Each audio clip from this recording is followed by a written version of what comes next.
Hi, I'm Dan Pepper. You're getting a Screencastify version of this because I forgot to press record on Screencastify and capture the content that was happening on my screen. So it's a little hard to see it in the recorded video on the projector. So doing a new one for you guys here, especially those that weren't in attendance. It'll be a little bit better presentation. So let me start off with you here on just reminding you to make sure to check in your attendance. The site is there for you to do that. Also, if you're in person, you are checking your time log, as well as then if you hit those 15 hours, go ahead and turn in your timesheet.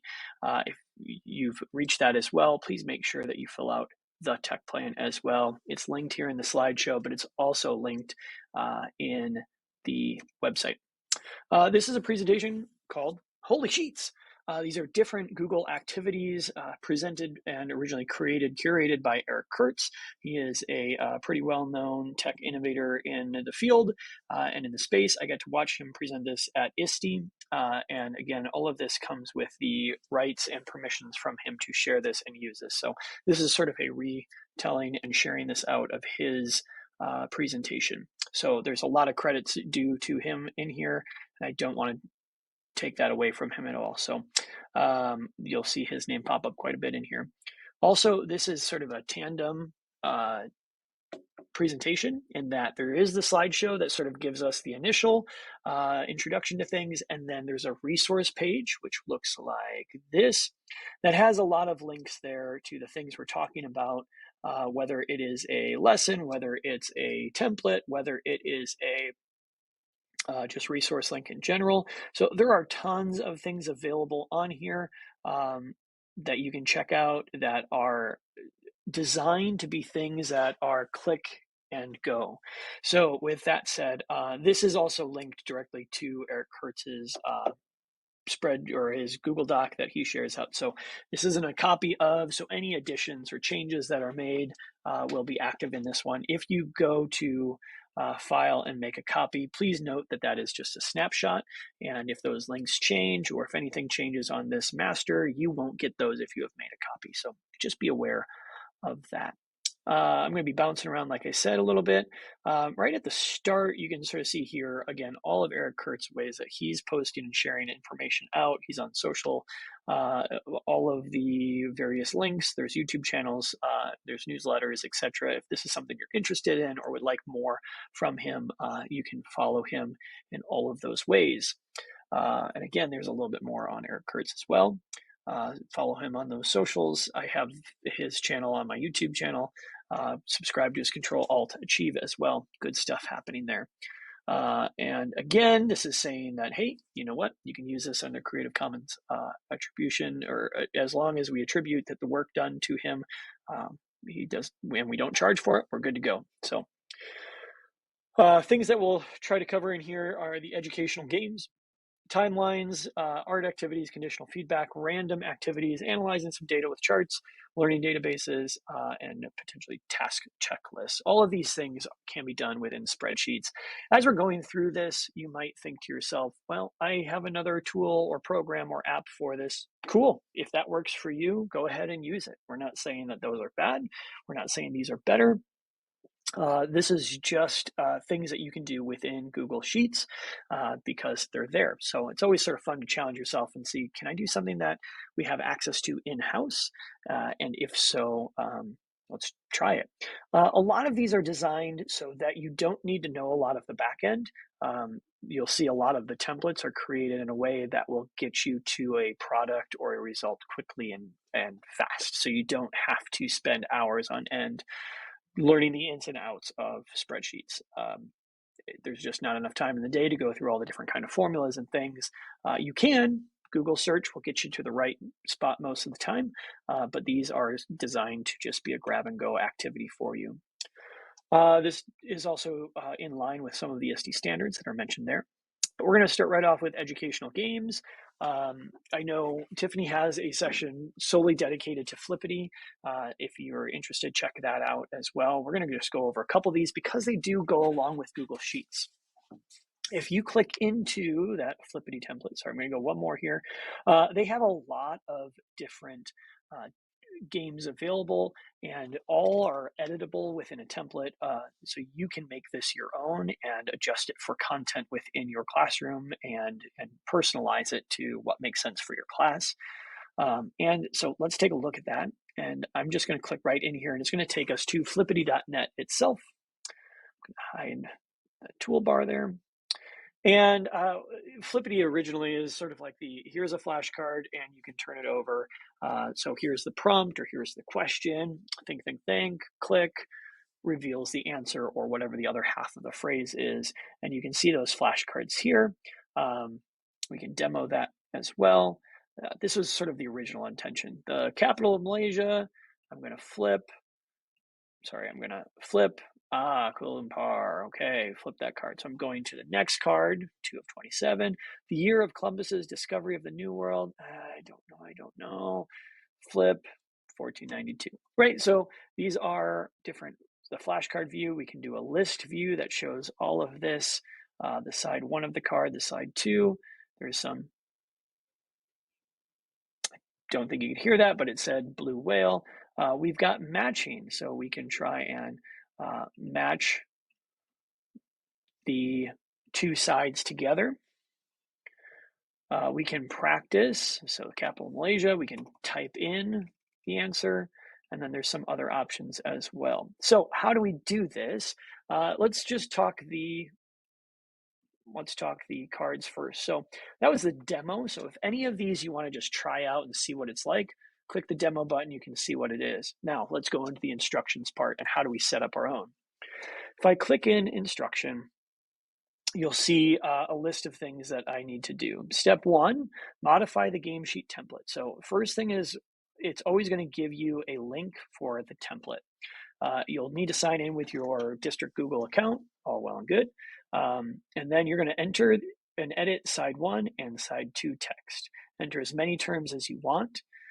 Choose from red, yellow, orange, blue, pink, green. Change the card colors and text colors. It's fine. Leave color options blank for black text and white cards. And then name your set of flashcards by changing the name of the worksheet at the bottom. Do not edit any cell with blue background. A lot of the things that are embedded in this are scripts that work in the background and communicate with the site Flippity itself and makes all of this happen. So you don't want to edit that stuff, otherwise it will mess with your final result. You're going to notice then we're going to publish our spreadsheet, which some people may have ignored this. When you share out a spreadsheet, you might not know about this feature. We'll talk about that in a second. And then you pull the Get Link from the Get Link tab, and we'll show you that in a minute as well. Now, so let's go through these. So I'm going to click on the template. And again, it's going to warn you and say, hey, the attached has some scripts that are running. I'm going to make a copy. You can look at those scripts if you want, but honestly, it's a lot of code jargon that you might not recognize there. So here's what they already have prescribed in there. If we want, we can, gesture on my mouse pad brought us backwards. Oh my gosh, and it just did it again.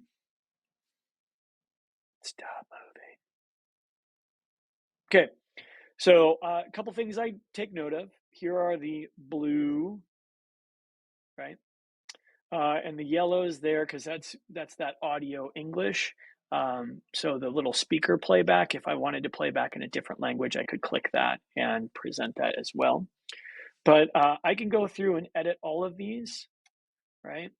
So side 1 is that first side. Side 2 would be the reveal or the answer. So birth date of Dan Pepper to 1987.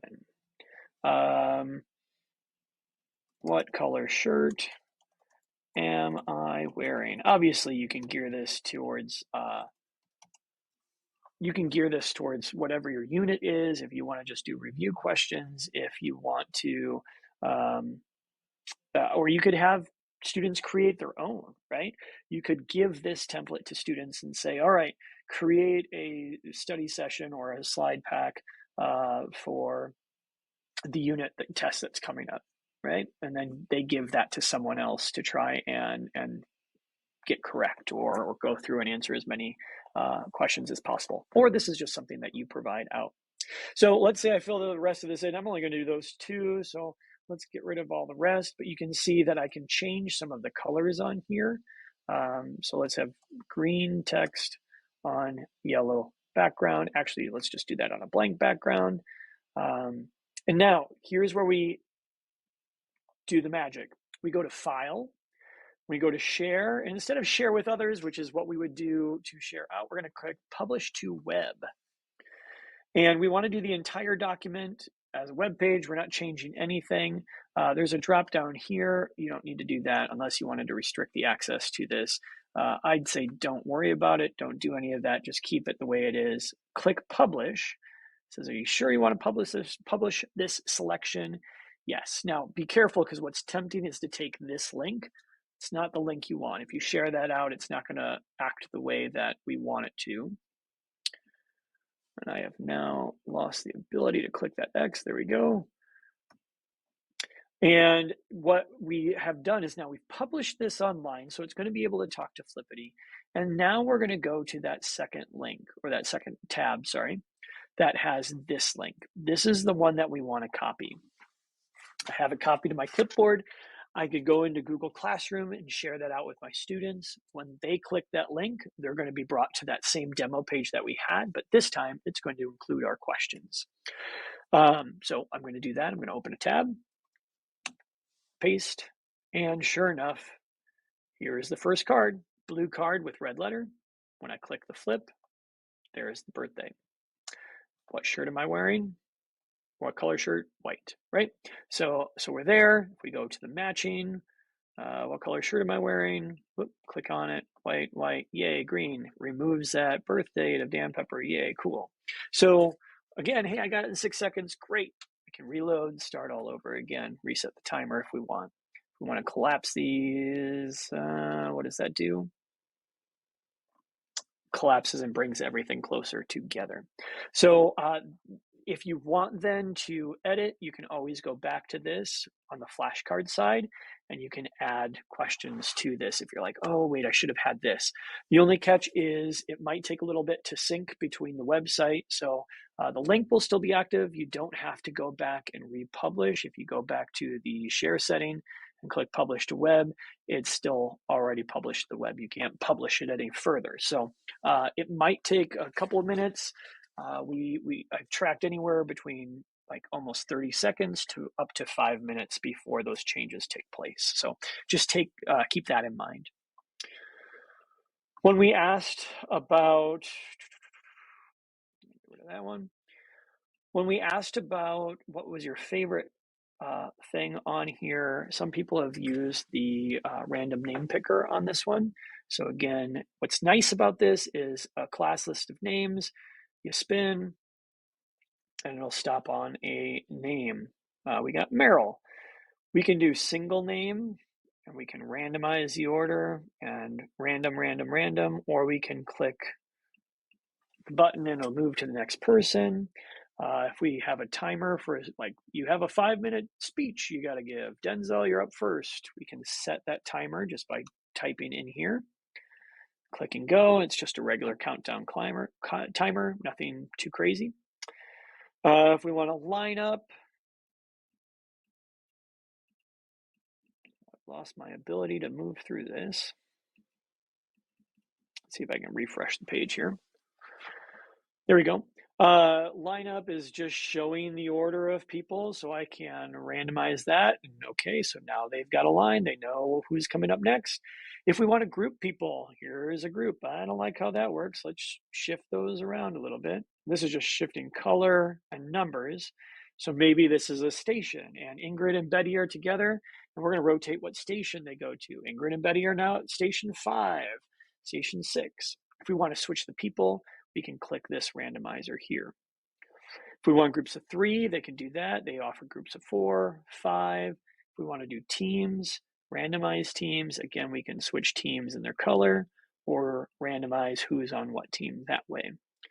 Seating chart here, if you want to add a row, you can move people just by clicking and you can exchange names within that if you want. If you want to add out a row or subtract a row, add a column, sorry, add a row or subtract a row, you can use those little toggle buttons to do that.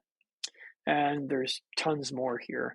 What's nice about this one, oh gosh, the best shortcut that you can know for Google Chrome is Control-Shift-T. It will immediately pull back the last tab that you have up.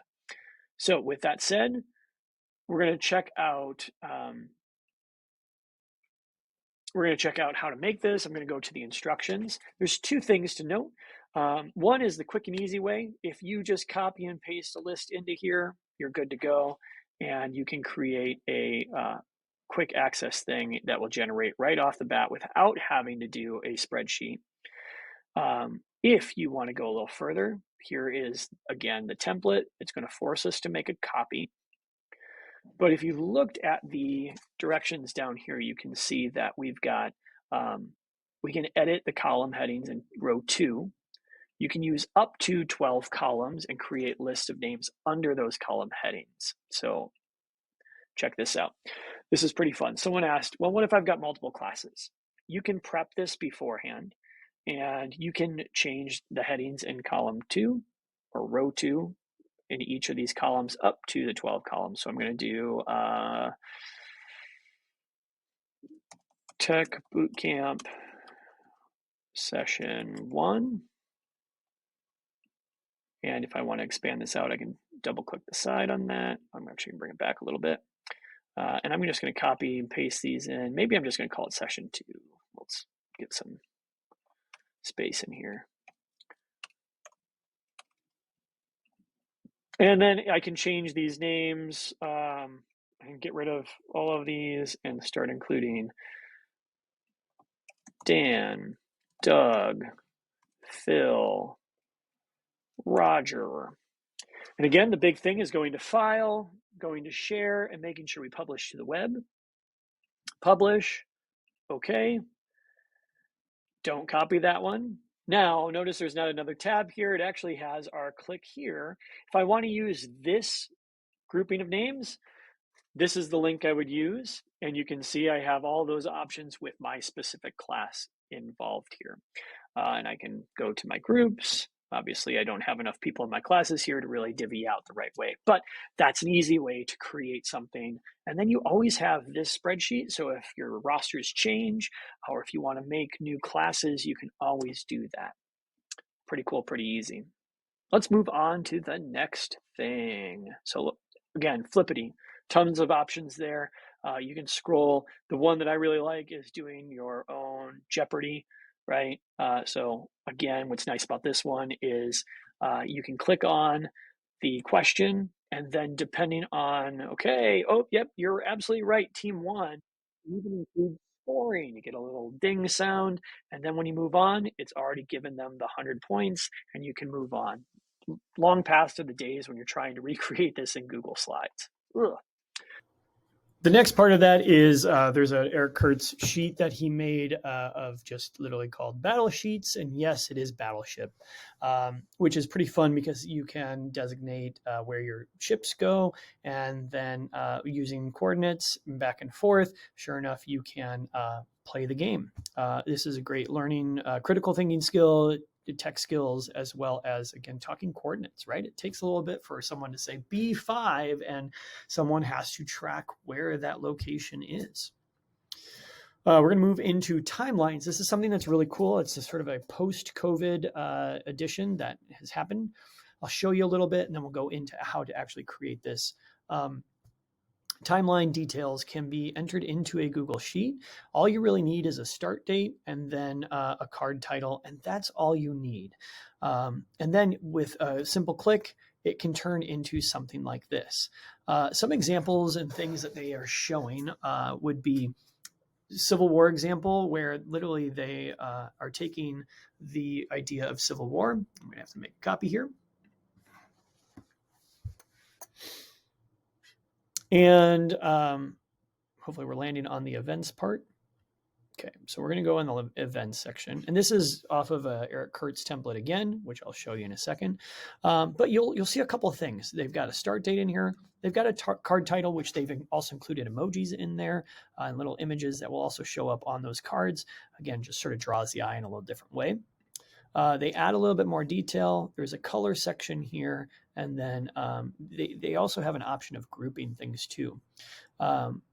And then how that looks and how that views is this. This is the timeline. There's a couple of options on how to view this. The best suggestion is multi-year, and condensed is good because, again, it puts the date and the title card on the same line. You can see sort of the change if I go between comfortable. Sure enough, we're here as well. Now, they're grouped together. So here's the events before the war. And if I click on one of those cards, sure enough, the card detail pops up. I've got the ability to click into the additional links that are there, if there are some. From here, if you share this out, yes, I can change the color of those kind of things. But if you force a copy or put this in a view only kind of share, then people won't obviously be able to make those edits or changes. But that's all there and available and grouped. So pretty cool things that are quick and easy to do. If I were to make this on my own, let's do a new spreadsheet here.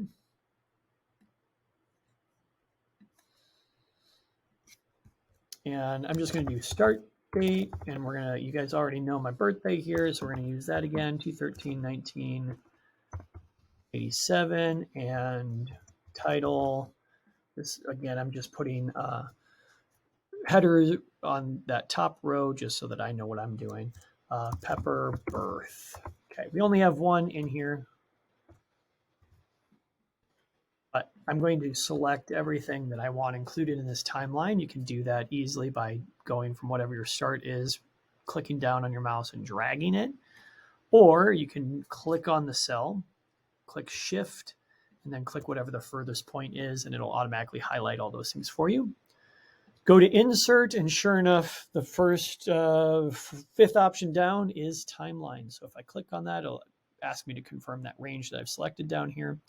Click OK, and what you'll notice that has been created down here is Timeline. And sure enough, what's listed there is the timeline as well.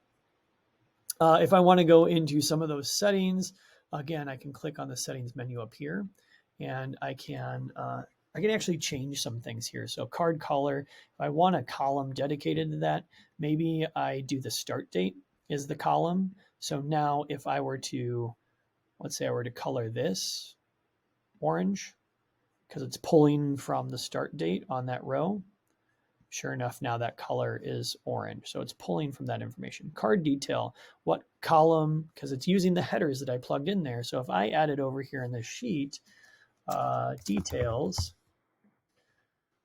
this was a long process that no one wants to hear about.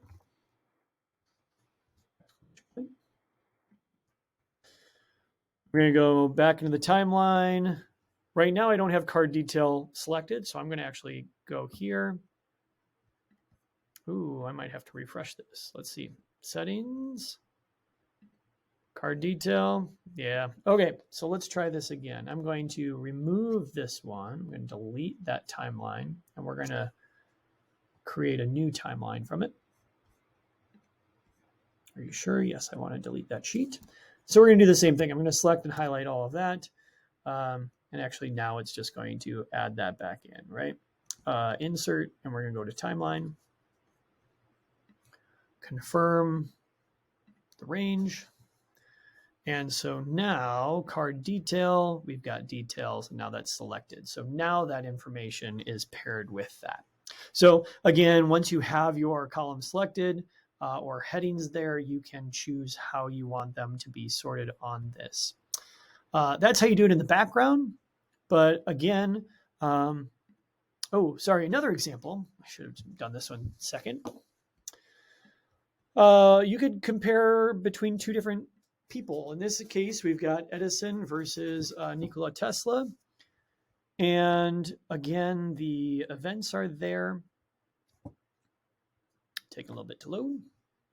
The events are all listed out. you can see the groupings are associated with Tesla, and then the groupings with Edison, different colors there. There's start and end dates included, card details as well. All of this is included to then give us in the timeline right here. So as I scroll, I'm in the best view right now with multi-layer and then a condensed view, but I'm going to scroll. So Thomas Edison, I can see, was born in Ohio, February 11th. And that's going to scroll through up until they put at least the next time. I don't know why. Don't ask me why they did that one, because clearly he didn't die at the end of that, but maybe it's because he was a baby and they're just going to the next marker. That's up to you. If you don't want to put an end date, then it would simply just be a marker right where that original start date is. But I'm scrolling. Oh, here's Nikola Tesla. He's born in July 10th versus that's when Thomas set up one of his first chemistry labs. Here's a little bit more info. So you can see how students could take this the next step. Maybe they're comparing a timeline from a novel that's being read between two different characters. If you're in science class, maybe you're talking about different habitats. Maybe you're taking two different animals and sort of their life span within that timeline.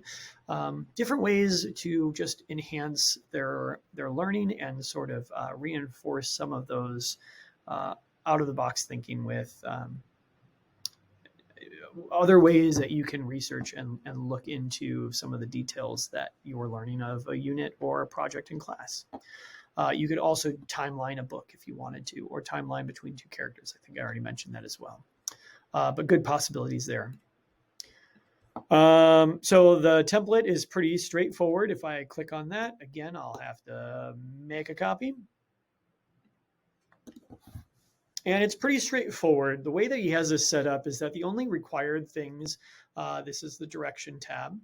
So you can see that we're reading that now. The only required things that he has in the script is start date and card title. Everything else is optional. And then there's different ways to sort of better navigate, because admittedly, it's not the best of ways to see and view. However, it is a cool new tool, again, to use within spreadsheets. Are there other programs and things to make timelines? Of course. But again, this is something you can do simply within Google Sheets. And again, we have the events here, so we can plug in to 13/1987 again. I'm not going to put an end date. I don't know why I keep on missing that one there. Pepper birth. Don't talk about it. Let's put it as a green color, and its group is going to be pepper. So if I go to my timeline, that automatically updates. It's grouped with pepper. If I left that off,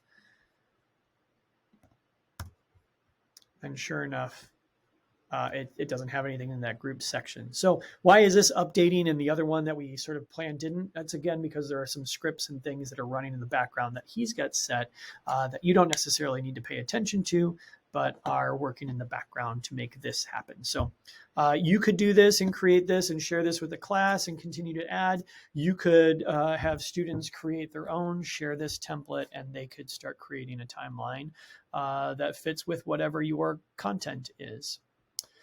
Art activities, this one's pretty fun. I'm going to go through this one pretty quickly, but pixel art, essentially it's using different conditional format conditions in order to change the pixels or the cell colors to whatever our choosing is.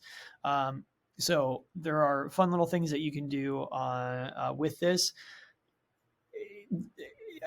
It's sort of silly, but maybe you're taking a character and you're going to ask the student to do a 2D pixel art of the Three Little Pigs, right? Or what about this main character? Can you do this? Or can you describe for me a scene from the last chapter we read in pixel format? You might have some creative things, or just a smiley face going across. Or you could do Modrian art if you wanted to. And again, this is sort of using the combine cell function and again, the color mapping that we're going to take a look at here. So if I go into, I'm going to actually jump over to our resources page here. If we go into Google Sheets template, This is the one that's nice that Kurtz has already created because I've already done some of the conditional formatting that goes along with this. I'll show you, I'm going to add a tab. And essentially what he's doing is instead of just picking a cell and picking a color, right? Or copy and pasting that color into said boxes, he is doing a conditional formatting.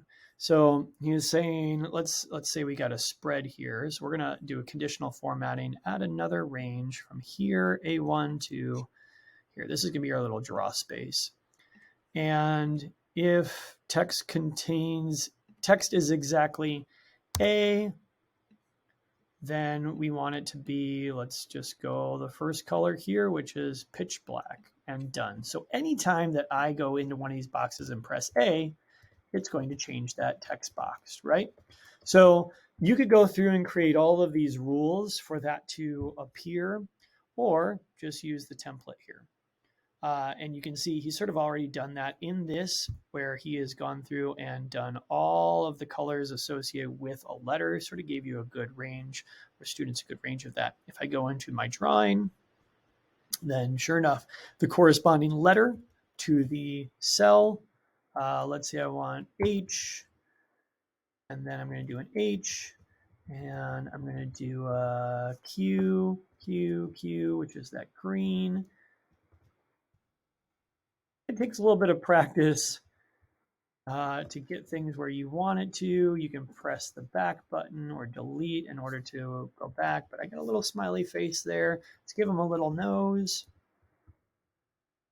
So sure enough, there's my wonderful drawing of a smiley face. Give me a little bit more time and I might be able to do a little bit more with that. But this whole space is set for this kind of grid if you want. Fractions are within this as well. So we've still got the colors. So imagine as we are just sort of doing a color design, and then from there we can count, okay, how many of these golds do I have? 1, 2, 3, 4. I have 4 of those. And when I type that in, now I have 4 out of 64. So now how do I simplify that? So you can add a little bit of math equations in there if you want. If you want a larger grid and 100 out of there, then sure enough, you can do that. They also have a 12 by 12 grid if you'd like as well. There's some fun area things, and so you can do the area in square units, right? So using the same tool, but in different functions. So that's the pixel art. The Modrian is similar to that. I guess I'm going to pull that up, but he's got a template for that as well. But the main idea with that, go back to my draw setting, is he is just taking cells and clicking merge cell. And since I already had a color in there, it did that. And I'm going to highlight this area. So I click this cell, shift, and then that far cell. I'm going to click merge, and I'm going to put in a Q. So now that's going to be green. So there's that Modrian where it's not just the small individual cell boxes, but you can change sort of the grid of that. That template offers that. Go back to that grid offers that if you go in here and click on that blog post template, that will appear as well with those thicker black lines. Conditional feedback. This is sort of fun. If you go into Sheets, I should just have one open on constantly here. Sorry about that. Jump into here.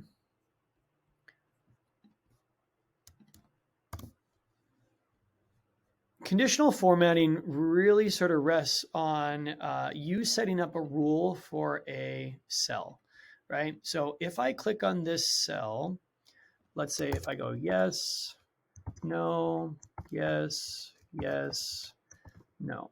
So think about any Google Forms that you get in. Maybe you did a Google quiz and they've got a score back. So let's include some scores, right? if I click and highlight the entire column, I can do that by clicking on the letter above. I'm going to go to Format, Conditional Formatting. And I can do a number of different things. Right now, this is my range that's applied. If I can simply do, if cell is not empty, it's going to color code. Or if it's not empty, it's going to bold and color code, right? But I'm going to do if text contains yes, highlight it yellow or green. Okay, here's my rule. And you can see it's already done that and made that formatting over here in column D. If I want to add another one, I could do if cell contains text that contains no. I'm going to mark those red. And sure enough, it already indicates that one. Let's say if we want scores, I'm going to highlight that column because again, this is only affecting the column that is highlighted. I'm going to add a rule and I'm going to say, let's say I'm looking at scores that are greater than or equal to 5, highlight in green. Oh, okay, so here are the scores that I've got that are higher than where my tipping point is, right?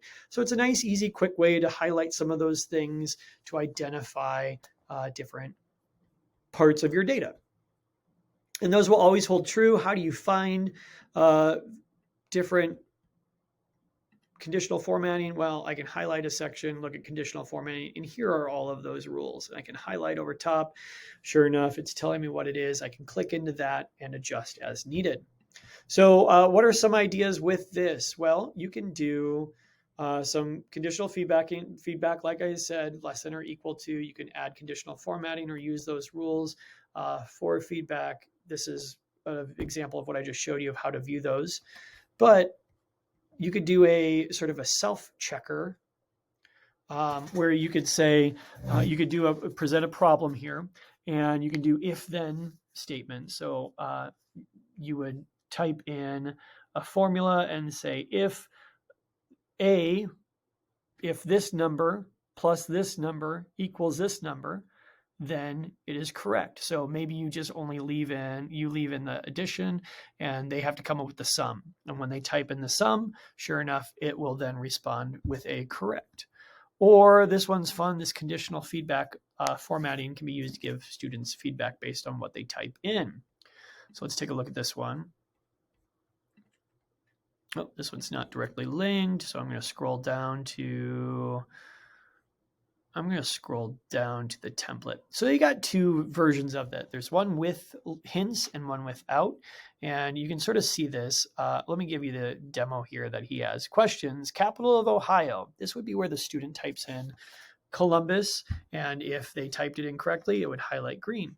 If they answered it incorrectly, it would turn that cell red just by using the conditional formatting that we had done, right? Text contains blank. If we said text is exactly, then it would do case sensitivity. But if we do text it contains, then you're more likely to hit those lowercase versus capital letters issues. Now, if they spell the word horribly wrong and Columbus is Coloombuss, then it's not going to register because you only have a certain specific answer. This one contains hints where, again, you can click on the student or the person answering could click the checkbox. It would reveal the hint, hopefully give you the answer. So we're going to do the with hints. This is the template here. Again, I'm making a copy. And you're given some directions here. So we have go away. Thank you. So we have the key correct answers. So we're sort of doing this backwards. Let's do the question first. So question, when was Pepper born? And I'm just going to say 1987. So what year was Pepper born? Answer is 1987. Whoops. So that's where the person would enter their question. The key is what we want. Here is the correct answer. 1987 is where I'm going to plug this in. So this is that prep work that I'm doing. It was the 90. Oh, it was in the late 80s, right? So once I've sort of gone back and forth and I've listed my question here and matched it with the answers here, now what I'm going to do is I'm going to control and click on that sheet, and I'm going to do what I call just hide sheet. And then that disappears. So all of the answers are gone. Can the student still find this? Yes, because you're going to give them comment rights or access to edit, because they would, or you would have them do their own copy, and the answers are buried. They can easily go to it by view, go to hidden sheets and show key, and sure enough, that pops back up. However, are they going to do that? Probably not. So if I'm here, what year was Pepper born? Hint, it was in the late 80s, 1988. No, showing red. 1987. Yes, conditional formats to green. Again, you can sort of find all of those conditional formats by clicking on conditional formats. And sure enough, here are some of those rules that are being pulled.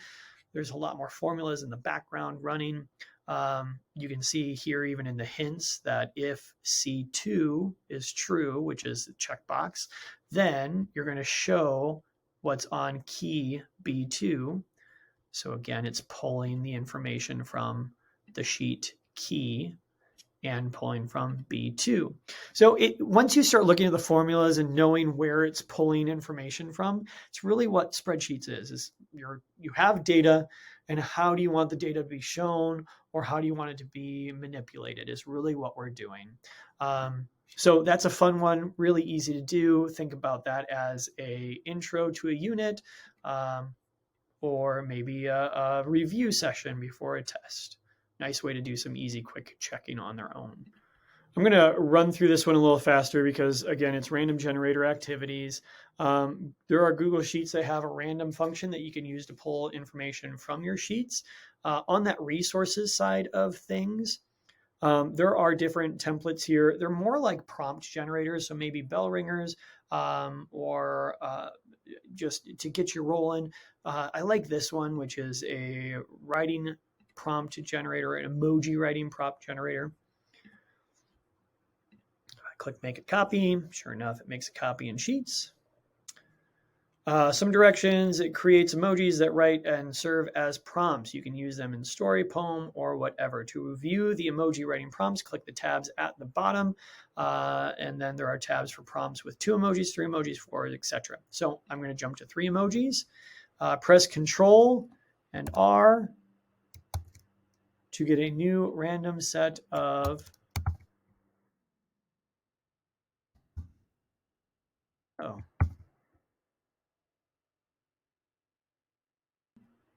to get a new set of emojis. Control R.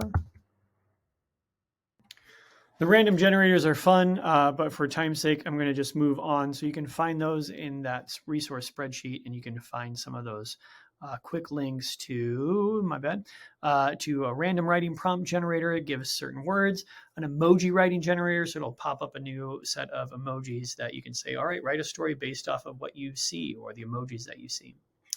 Analyzing data. I like this one. Let's go to, there's a sample form of just collecting things, but let's just jump into the data part. So let's say you collected, you just did an interest survey to the class, asking them various questions, and you get all of that back. So in this case, this was asking about community, and if they live in rural, suburban, what age and siblings, pets, height, how many letters are in their name, and what month they were born in. And so with all of this information, with this data, I'm going to highlight all of this, and we can sort of mess around with this. So we can go into that insert, and we can go chart. And what's going to happen is we'll have a graph that pops up. Now, the conversations that might wrap around this are what charts, what graphs are going to be beneficial for the information that we want. Now, there's a number of things listed on here. You can see the different series that are in here. This pulled everything, but let's say that we just want to see something different, like community versus pets, right? So we're going to remove all series, And I'm going to add, so here's our x-axis, which is undefined right now, but we're going to go age. And right now it's showing us age on the x-axis and community on the x-axis here, and then age on the y-axis or in the series. And so you can sort of see some of the urban and rural, right? And if we're using row 1 as those headers, we can switch those rows and columns. This goes back to showing everything right now.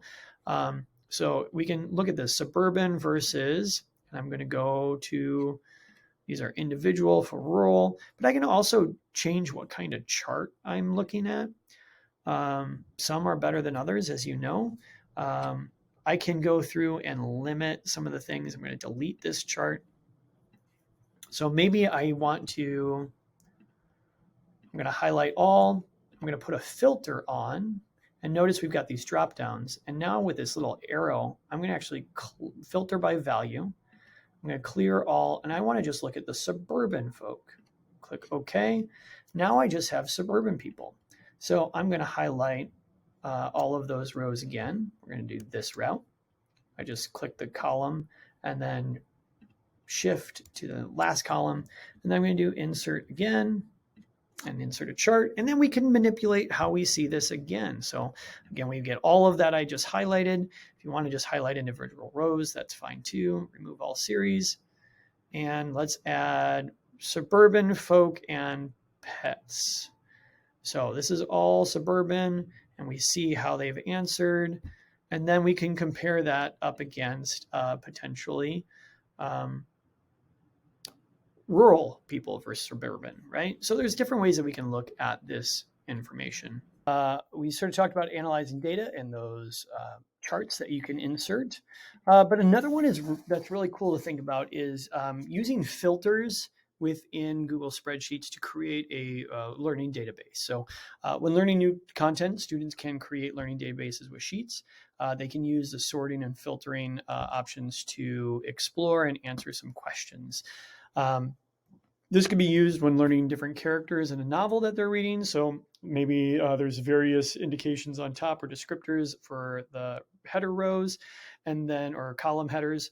And they can put a character and maybe are they mean towards the narrator? Are they, what are some key features of this person? Animals in science. So animals, do they have frog, do they have wings? No. Are they colorful? Yes. Are they poisonous? No. Maybe. We can add these different in, maybe countries of the world that they're studying, different careers exploring in high school, artists and the works that they've created, properties of geometric shape, etc. Let's dive into one of these and sort of talk about what that may look like. There's not really a template with this. I'm just using this more for the data associated with this. So this is talking about a book here, and we're talking Wonder, sorry, the book Wonder. So you can see Wonder, this is a character database. There are some things in here. They've got age, gender, are they part of the family? Are they nice? Are they mean? And this can be in context of the narrator or the main character or just in general. Do they change any part in the show or in the book? Sorry. And these different parts are, I think, the different sections. And then we've got notes associated with those that they may type as they're learning and discovering things. So how can we use this? Well, if we click this top corner, what that does is it selects all columns and all rows within the spreadsheet automatically, as opposed to clicking on one cell and then going to the furthest cell and doing our shift and selecting all of that. We can just simply click that button. And then we can do one of two things. We can do this, create a filter. When we click this, you'll notice that there are these little carrots that are added to each of these columns. And if I click out of that highlight, then we can still see that all of these now have this sort of green highlight, which means these are all the rows and columns affected by this filter. So let's say I want to sort this. So if I want to look at everything, I can click on this drop-down arrow, and I've got a choice of sorting from alphabetical A to Z or reverse of that. So maybe I want all of the, are they family members? Yes, I want those to show on the top. Maybe I want to see who is nice to our narrator, right? We got some question marks in here too. Maybe I want to see who are adults on that, right? Or sort by age. Another cool thing about the filters are if we take that drop down and we can do, we're on this filter by values. If we clear that and we just select one of these and click OK, now it's just going to show us everything that meets that criteria of this filter. So all of the males are selected in this, and now we can do some comparison analysis of these characters. Okay, so most or majority of the male characters are not family members. Most of the characters are nice to our main character. Do they change in the film or in the story? Sorry, Wonder was also a movie and I watched the movie. Yes, there is a change, right? So they are nice and they are mean. So the question is, does that happen? What order does that happen? It's not indicated here. So maybe that's a discussion point. If I want to bring those back, I can just go back and click select all and bring all of that data back. There are some other options here. So if I click on the filter by condition, we get that same kind of options that we had for the conditional formatting. So again, really cool idea with having this learning database, not just for numbers. We can take a look at the animal database here. And again, maybe this is something that you're using in your class as a collection as you're going down and learning about each animal. You can see you've got your headers up top, so number of legs, wings, fins, hair, feathers, scale, laying eggs, tail, etc. This already has a filter applied. So if I want to take away that filter, now those are gone. I can't click into those. Again, I want to highlight everything and create filter, and it'll automatically show that. And then I can sort or show certain data that I select and click OK, right? So here are all the animals that have wings, but some of these that have wings don't necessarily have feathers, right? So maybe that's a point of discussion. We could do some comparison and contrast here as well.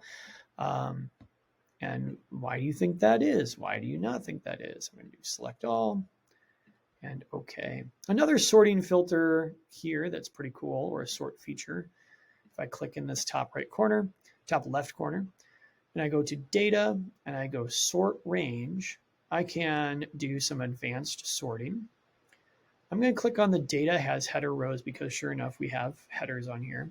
So we can do a couple of things. I want to sort by animals that have wings. And I want to then sort how many have feathers. And you can do your reverse alphabetical. So I want, do they have wings? I'm going to go opposite because Y is after N. So I want the yeses on top. And then I want yeses for feathers on top. If I sort that, then it's going to sort everything from my animals that have feathers. So here are my 3 yeses. And everything that had, sorry, all my yeses for my wings. So here are my animals, my 6 animals that have wings. And then 3 of them have feathers, 3 of them do not. Maybe we could graph that and work on those graphing skills. Maybe we can do a compare and contrast or a Venn diagram to show where those similarities are between these animals. Again, learning database is another cool way to use that feature.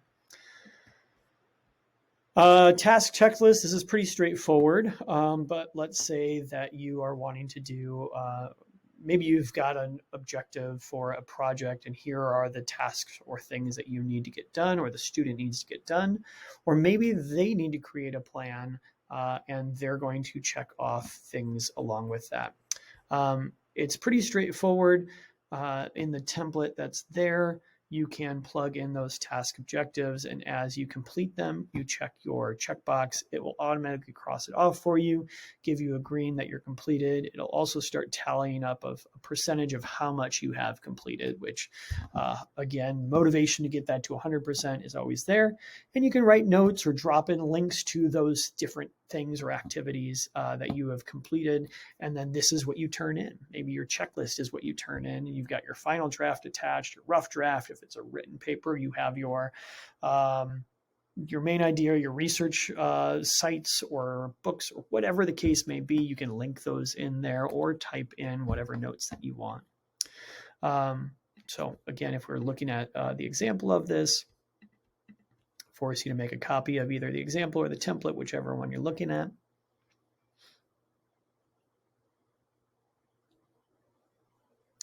And in this case, it looks like it's just a lot of different things. So this is talking about how to use different aspects of tech skills, right? So this one is turn on and off a laptop or handheld device. All right, I got that. Check. And I've got a percentage, cross off. Yay, I'm good to go.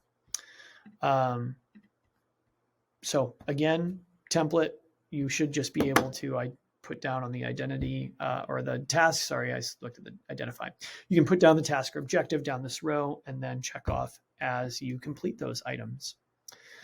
There's some additional resources down at the bottom. Google has the Applied Digital Skills section on their site. It's constantly updating. There's tons of ready-to-use lessons and hands-on projects, different short video tutorials on doing different things within Sheets.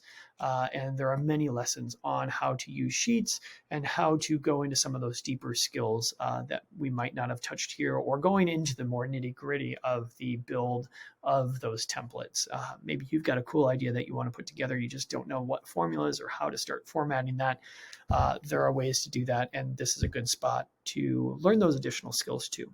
Otherwise, come check out the Google Sheets 101 and 102, where we put some of these scenarios into practice and more practical use for sort of analyzing data and things that come in.